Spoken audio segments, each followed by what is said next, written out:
Item ಯಾವುದೇ ಇರಲಿ try ಮಾಡಿ ಆಚಿ ಚಿಕನ್ ಮಸಾಲಾ. ಸರ್ಕಾರವನ್ನ ಬಿಡ್ತಿರುವಾಗ್ಲೂ ಕೂಡ ಅಹಿಂದ ಜಪ ಮಾಡಿದ್ರ ಸಿದ್ದರಾಮಯ್ಯ. ಹಿಂದುಳಿದ ವರ್ಗಗಳ ಸಮುದಾಯಗಳ ಟ್ರಸ್ಟ್ಗಳಿಗೆ ಹಣ ಬಿಡುಗಡೆ ಆಗಿದೆ. ಹಾಗಾದ್ರೆ ಇದು ಸಿದ್ದರಾಮಯ್ಯನವರು ಅಧಿಕಾರ ಬಿಡುವಂತ ಸಂದರ್ಭದಲ್ಲೂ ಕೂಡ ಅಹಿಂದ ಬೆಳವಣಿಗೆ ಬಗ್ಗೆ, ಅಹಿಂದ ಪ್ರಗತಿಯ ಬಗ್ಗೆ, ಅದ್ರ ಬಗ್ಗೆ ಯೋಚನೆ ಮಾಡಿದ್ರಾ ಅನ್ನೋದ್ರ ಬಗ್ಗೆ ಇಲ್ಲಿ ಪ್ರಶ್ನೆ ಹುಟ್ಕೊಳ್ತಾ ಇದೆ. ಹಿಂದುಳಿದ ವರ್ಗಗಳ ಸಮುದಾಯದ ಟ್ರಸ್ಟ್ಗಳಿಗೆ ಹಣ ಬಿಡುಗಡೆ ಆಗಿದೆ. ಕೊನೆ ಕ್ಷಣದಲ್ಲಿ ಹಣ ಬಿಡುಗಡೆ ಮಾಡಿದ್ರ ಸಿದ್ದರಾಮಯ್ಯ. ಅಧಿಕಾರ ಬಿಡುವ ಮುನ್ನ ಹಿಂದುಳಿದ ವರ್ಗಗಳ ಸಮುದಾಯ ಭವನ ಕಟ್ಟೋದಕ್ಕೆ ಅಂತ ಹಣ ರಿಲೀಸ್ ಆಗಿದೆ. ಸುಮಾರು 75 ಕೋಟಿ ರೂಪಾಯಿ ಬಿಡುಗಡೆಗೆ ಸಿದ್ದರಾಮಯ್ಯ ಸೂಚನೆ ಕೊಟ್ಟಿದ್ರಂತೆ. ಗದಗದ ರಾಕೇಶ್ ಸಿದ್ದರಾಮಯ್ಯ ಹೆಸರಿನ ಟ್ರಸ್ಟ್ಗೆ 50 ಲಕ್ಷ ಹಣ ರಿಲೀಸ್ ಆಗಿದೆ.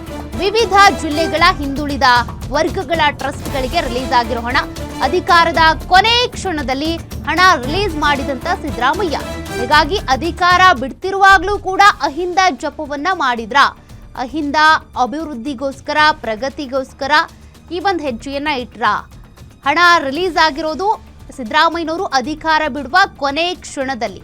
ಹಾಗಾಗಿ ಈ ಒಂದು ಪ್ರಶ್ನೆ ಹುಟ್ಕೊಳ್ತಾ ಇದೆ.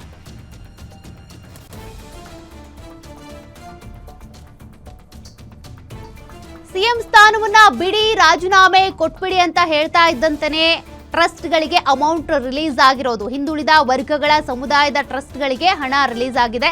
75 ಕೋಟಿ ರೂಪಾಯಿ ಬಿಡುಗಡೆ ಆಗಿದೆ. ಹೀಗಾಗಿ ಸಿದ್ದರಾಮಯ್ಯನವರು ಕೊನೆಯ ಕ್ಷಣದಲ್ಲಿ ನಾನು ಹೆಂಗೋ ಅಧಿಕಾರ ಬಿಡ್ತಾ ಇದ್ದೀನಿ, ಅಹಿಂದ ವರ್ಗಕ್ಕೆ ಯಾವುದೇ ಅನ್ಯಾಯ ಆಗಬಾರ್ದು, ಅವರ ಬೆಳವಣಿಗೆಗೆ, ಅವರ ಅಭಿವೃದ್ಧಿಗೆ ಬೇಕಾಗಿರುವಂಥ ಹಣ ರಿಲೀಸ್ ಆಗ್ಬಿಡ್ಲಿ ಅನ್ನುವಂಥ ಕಾರಣಕ್ಕೆ ಸೂಚನೆ ಕೊಟ್ಟು ಎಲ್ಲ ಆ ಪ್ರೊಸೀಜರ್ ಏನಿರುತ್ತೆ ಅದನ್ನು ಮುಗಿಸಿನೇ ಹಾಗಾದ್ರೆ ಸಿದ್ದರಾಮಯ್ಯನವರು ತಮ್ಮ ಸ್ಥಾನಕ್ಕೆ ರಾಜೀನಾಮೆ ಕೊಟ್ರಾ ಅನ್ನುವಂಥ ಪ್ರಶ್ನೆ ಇದೆ.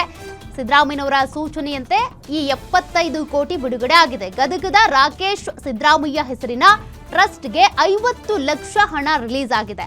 ಇನ್ನು ವಿವಿಧ ಜಿಲ್ಲೆಗಳ ಹಿಂದುಳಿದ ವರ್ಗಗಳ ಟ್ರಸ್ಟ್ಗಳಿಗೆ 75 ಕೋಟಿ ಹಣ ಈಗ ಬಿಡುಗಡೆ ಆಗಿರುವಂಥದ್ದು. ಹೀಗಾಗಿ ಸಿದ್ದರಾಮಯ್ಯನವರು ಕೊನೆಗೂ ಕೂಡ ಅಹಿಂದ ವರ್ಗಗಳಿಗೆ ಸೇರ್ಬೇಕಾಗಿದ್ದಂಥ ಹಣ ಜೊತೆಗೆ ಅಹಿಂದ ವರ್ಗದ ಪ್ರಗತಿಗಾಗಿ ಬೇಕಾಗಿದ್ದಂಥ ಆ ಹಣವನ್ನ ರಿಲೀಸ್ ಮಾಡಿಸಿನೇ ಅಲ್ಲಿಂದ ಅಧಿಕಾರದಿಂದ ಕೆಳಗಿಳಿದ್ರ, ಸಿಎಂ ಸ್ಥಾನವನ್ನ ಬಿಟ್ರ ಅನ್ನುವಂಥ ಒಂದು ಪ್ರಶ್ನೆ ಹುಟ್ಕೊಳ್ತಾ ಇದೆ.